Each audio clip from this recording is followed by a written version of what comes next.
Περπατήσαμε αρκετά και φτάσαμε στη νέα μας διαμονή, που είναι το Centro Experimental de Recursos Medicinales. Θα έρθει κάποιος σε λίγο να μας ανοίξει, θα φωνάξουμε λίγο μάλλον για να μπούμε. Φέραμε εδώ την πραμάτια μας. Εδώ δεν υπάρχει Bolt, Uber και τέτοια. Πρέπει να πάρουμε τον αριθμό ενός ταξιτζή για να μπορεί να μας μετακινήσει σε περίπτωση που χρειαστούμε ξανά στο μέλλον. Αλλά εντάξει. για το περπάτημα. Ναι, ήταν ένα τεταρτάκι. Βάλε και λίγο το υπόλοιπο, όλο μαζί μισή ώρα, 45 λεπτά μέχρι να πάμε από το κέντρο σπίτι να πάρουμε τα πράγματα και να έρθουμε εδώ. Τώρα λοιπόν πάμε να χτυπήσουμε παλαμάκια όπως κάνουν εδώ. Έτσι για να φωνάξουμε τους ανθρώπους να τους ενημερώσουμε ότι φτάσαμε. Φτάσαμε και είμαστε έτοιμοι να μπούμε στο σπιτάκι μας, στο καλυβάκι, το οποίο είναι αυτό εδώ. Είναι μικρό, έχει ένα κρεβάτι μέσα, έχει μια κουνουπιέρα, έχει και ηλεκτρισμό. Λέγεται κάσα γεωδέσικα, δηλαδή γεωδεσιακό σπίτι ας πούμε. Είναι χτισμένο με υλικά τα οποία χρησιμοποιούσαν οι γηγενείς, πολύ παραδοσιακό, έτσι ας πούμε από πυλό να το πούμε έτσι. Πάνω έχουμε μπαμπού. Κάποια πανιά απλώς για να βοηθάνε μάλλον με τη βροχή κλπ. Και έχουμε κάποιες κουνουπιέρες, είναι ανοιχτό ουσιαστικά.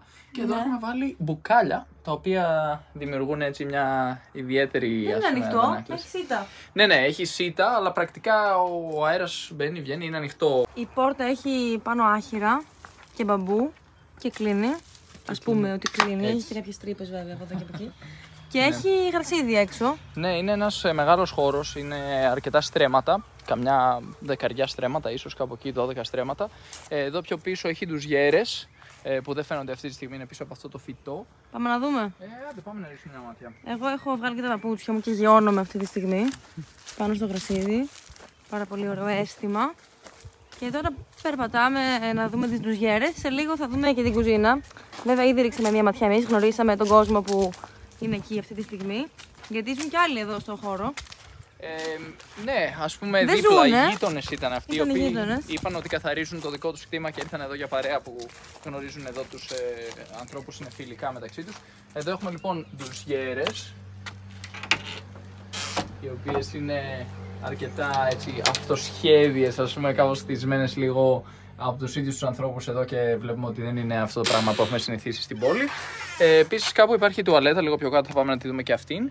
Πραγματικά είμαστε όμως μέσα στη φύση, μέσα στο δάσος. Έχουν κάνει μια απόπειρα νομίζω οι άνθρωποι εδώ να το κρατήσουν όσο πιο φυσικό γίνεται, όσο πιο εναρμονισμένο με τη φύση και γι' αυτό δεν θα δούμε κάτι ιδιαίτερα εξελιγμένο. Μάλιστα σε λίγο που θα περάσουμε και από την κουζίνα θα δούμε ότι ο φούρνος τους είναι με ξύλα. Αυτή εδώ είναι η τουαλέτα. Για να δούμε. Ανοίγουμε την ξύλινη πόρτα και βλέπουμε ότι έχει κάποια κούκλα, έχει τη λεκάνη της τουαλέτας. Και έχει και τις άλλες, τις δικές σας από. Ναι, αυτές είναι οι γυναικείες και λίγο παραδίπλα είναι η αντρική. Εδώ υπάρχει και μια βρύση η οποία μου άρεσε εδώ αυτή η βρύση. Είναι με αυτή την πέτρα εδώ κάπως μάλλον κάποιος την έχει σκαλίσει για να φτιάξει αυτό τον νεροχύτη. Η νηπτήρα τέλος πάντων. Και εδώ έχουμε ένα πηγάδι νομίζω πίσω. Και καθρεφτάκι. Καθρεφτάκι, ναι. Ένας κάκτος ήταν δίπλα στον νηπτήρα επίσης. Πηγάδι, και εκεί ένα σκυλάκι στο βάθος. Ναι. Πάμε να δούμε και την κουζίνα. Πάμε. Τώρα πλησιάσαμε προς την κουζίνα.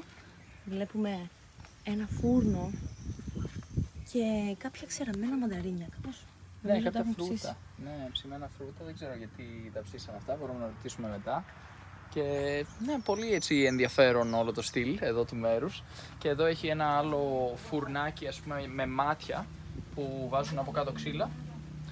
Και ζεσταίνεται έτσι και μπορούν μάλλον να ζεστάνουν πράγματα πάνω στα μάτια με αυτόν τον τρόπο. Έχουμε γάτα, έχουμε σκύλο, έχουμε όλα τα απαραίτητα κουζινικά είδη, μαχαιροπύρουνα. Το νερό το πίνουμε μέσα από ένα φίλτρο. Το γεμίζουμε από αυτή τη βρύση εδώ της κουζίνας και μετά περνάει μέσα από ένα φίλτρο. Και εδώ έχουμε τις γατούλες, οι οποίες κυκλοφορούν ελεύθερα μέσα στην. Γιατί δεν κυκλοφορούν φυλακισμένες? Έλατε, οι γάτες πάντα κυκλοφορούν ελεύθερα. Πώς φάνηκε? Πολύ ωραίο μέρος, πραγματικά είμαστε μέσα στη φύση. Το μόνο που με ανησυχεί λίγο είναι η δουλειά μου, αλλά έχουμε 2 μέρες ακόμη να το λύσουμε αυτό το πρόβλημα, γιατί δεν έχω μαθήματα αυτές τις 2 μέρες.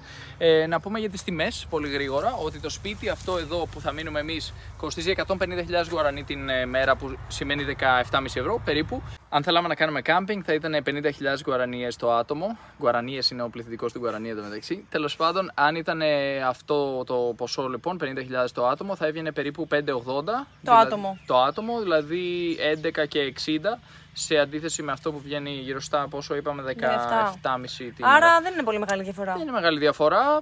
Εδώ που τα λέμε, βέβαια, δεν είναι και μεγάλη διαφορά στη διαμονή. Μία σκηνή με αυτό το σπιτάκι δεν έχει τεράστια διαφορά. Αν και εδώ έχεις το κρεβάτι σου, είσαι λίγο πιο άνετος, έχεις ηλεκτρισμό μέσα. Είναι λίγο μονό. Είναι λίγο μικρό αυτό το κρεβάτι, να πούμε την αλήθεια, αλλά θα καταφέρουμε.